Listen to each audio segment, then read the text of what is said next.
Hi, fellow traders. What's happening? I hope you guys had a great day today. For me, typical day for me. Not a bad day, not an exceptionally good day, but kind of like an average day for me on the trading front.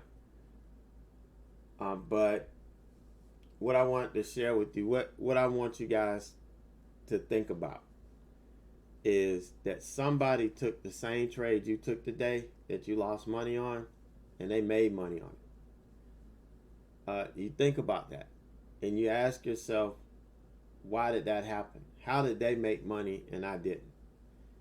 And the honest answer, most people don't want to hear. Whenever I do a video and I'm talking about discipline and how your lack of discipline can cost you and keep you from making money, I always get pushbacks on it.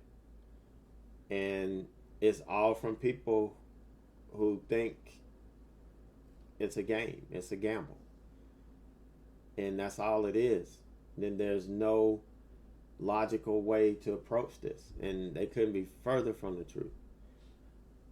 The whole thing is, most people that lose money, that other people on the same trade, other people make money, it boils down to lack of discipline. Not sticking to your trade plan. Not sticking to your rules, your parameters that you have set for your trading. And they're not anybody else's rules, they're your rules. They're the rules that you have to put in place to help you in terms of your trading. Now, you might have copied them from somebody, but you made the decision to implement them, and you have to stick to them. And it's a big reason why people take the trade off, because they get angry it's not working right, or they take it off when it goes their way and then it bounces and they just stop themselves out and the trade works, or they keep their stop too tight, they don't make the right adjustments. Whatever the case is, it's not, it all boils down to not being disciplined in your execution. And everybody goes through it. I deal with it still to this day. And I realize it and I understand it when it happens. Tesla and off the I can fix it. 1461 after announcing the 5-for-1 stock Oh yeah, TSLA. Tesla. Let me turn this off. Tesla announced their 5-to-1 split, which is pretty cool. That's gonna be nice. But we have to, and I shared this with you guys last week. The analogy I used with Mr. Miyagi and Daniel, and how Mr. Miyagi gave him all these different chores to do, which to Daniel was seemingly inconsequential. It wasn't teaching him karate. But in reality it was teaching him the foundation, the fundamentals of what they call Miyagi-Do karate. And without that, yeah, he might have been able to learn it eventually, but by the time that competition came along, he would have got the crap beat out of him because he wouldn't have had everything he needed. And it's just like us in trading. We may not do the things that we need to do because we don't want to do them. We feel they're unnecessary, and we'll fight our way through. It'll take us longer to get to where we want to be, but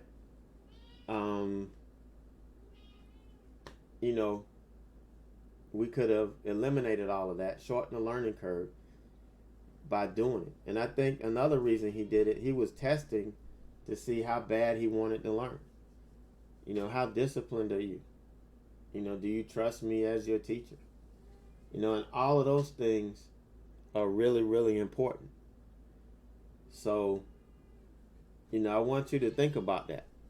Think about this. Every time you lose on a trade, think about somebody made money on it. Took the same trade I took and made money on it. And what could they have done that I didn't do?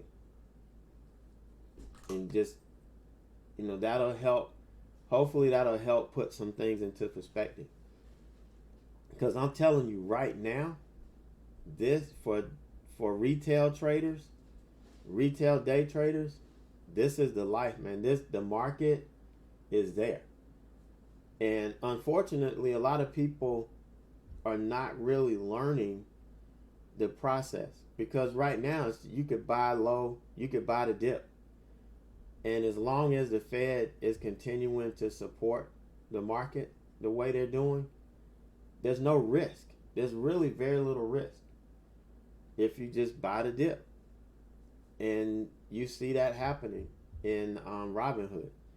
You know, everybody has heard of now the Robinhood effect, where this pandemic has pretty much changed the game for millennials and Generation Z's.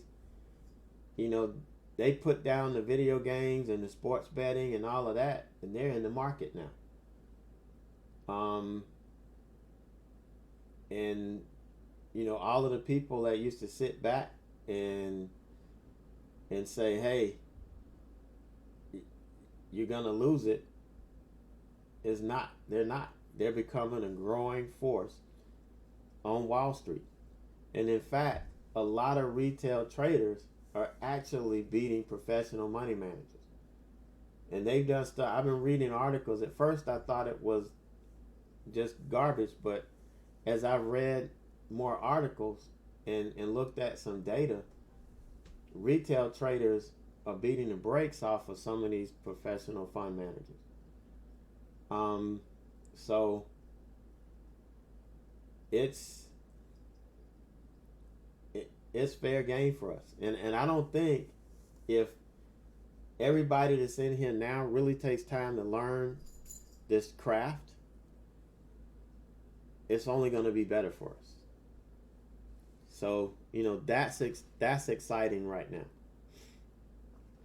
So a lot of people were taking their stimulus money, the money that they were getting from, you know, unemployment, everybody that was at home, and even people that were working from home,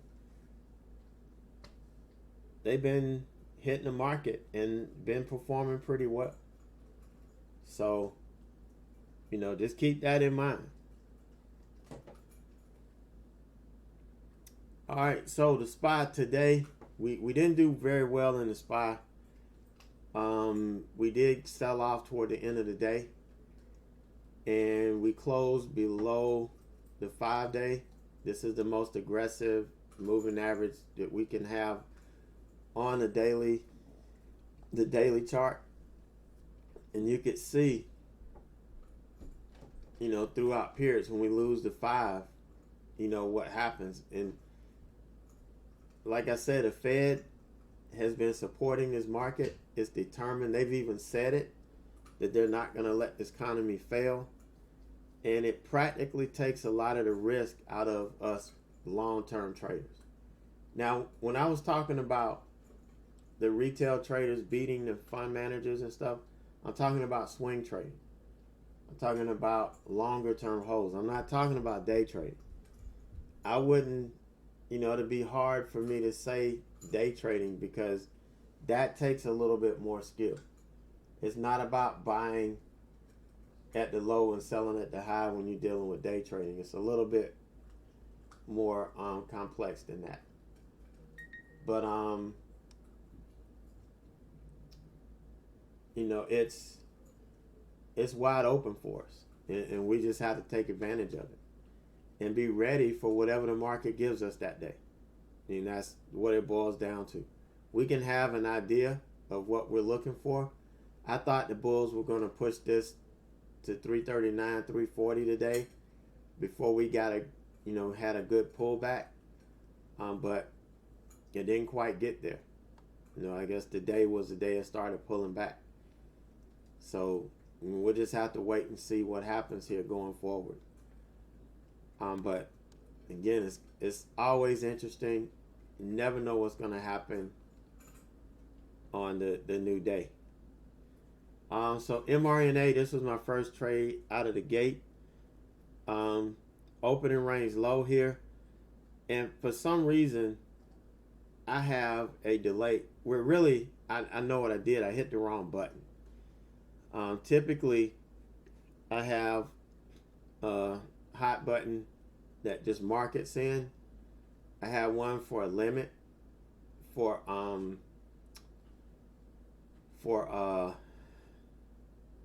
short sale restriction SSR hot button. And what it does is it'll hold it and it'll wait for an uptick. So it let this thing dip all the way down until it got an uptick. And that's when it filled me. So it kind of killed my entry on this, which in some ways might have really hurt my chances. Now 67 was where I wanted to take profit first. Even if I got in up here, I would have wanted to take profit, but maybe I'd have been more inclined to take it earlier if I had a little bit better entry, if it had got me in the trade when I wanted to. But it came within about 10 cents or so on the spread, because the bid came down, but when you buy, it has to hit the ask, and the asks never got down to 67. I think it printed 67, but the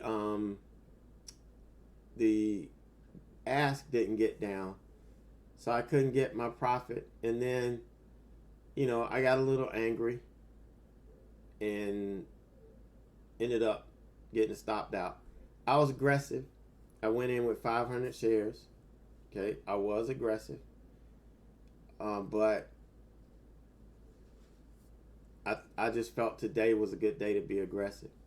So it put me in a little hole coming out, but hey, that's fine. So late in the day, I saw we were losing VWAP here, and we were breaking this channel, and I saw a big window down, and I'm like, I can get some of my money back on this. I wasn't going in 500 shares. But I got in, it started working, and then we got this candle that just ripped back up. I'm like, we're making higher lows. This thing is ripping back up. So I took it off at break even. But if you go back and look at the chart, I don't have it because I started making this before the market closed. This actually sold off and came down to hit the level that I was looking for. Let me see. I might have that chart still up. Yep, there it is. This was the level I was looking for. All right. Another reason why I went ahead and took this off is because I forgot that the 50-day was right here. I completely forgot about it. And because I didn't retransfer it to my chart when I logged back in after lunch. And when I realized it was there, I just went ahead and took it off because it didn't seem like it was going to come. But going into the close, you can see what happened. So that I would have been able to make back at least half of what I lost at the open, but just didn't work out. And I messed that up. That was just me not really being prepared. And maybe a little revenge, thinking about revenge, wanting my money back, that type of scenario. But that was that on MRNA. SQ, this one was a really nice trade. I got it when we went green on the day. And we cleared all the moving averages.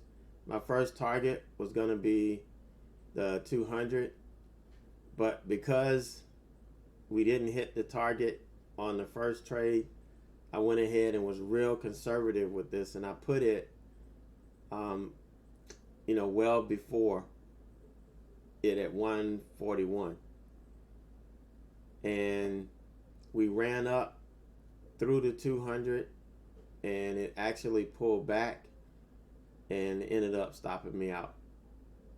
And I waited. Once we got the remount here, I got in, or the trend continuation. We closed back above. We claimed the 200 again.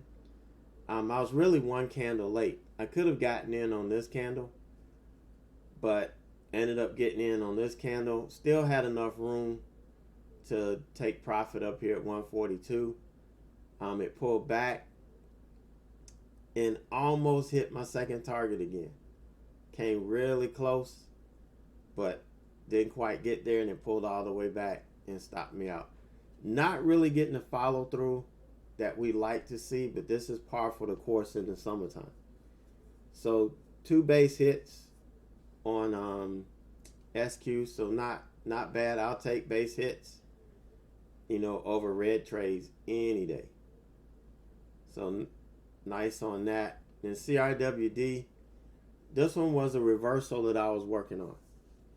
And this is the trade that a lot of people actually got stopped out and lost money on, that I made money on, because the technical level is up here.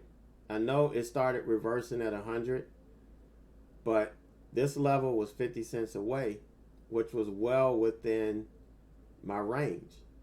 So I'm like, I'll give it that extra 50 cents and I'll put my stop through this 148 level.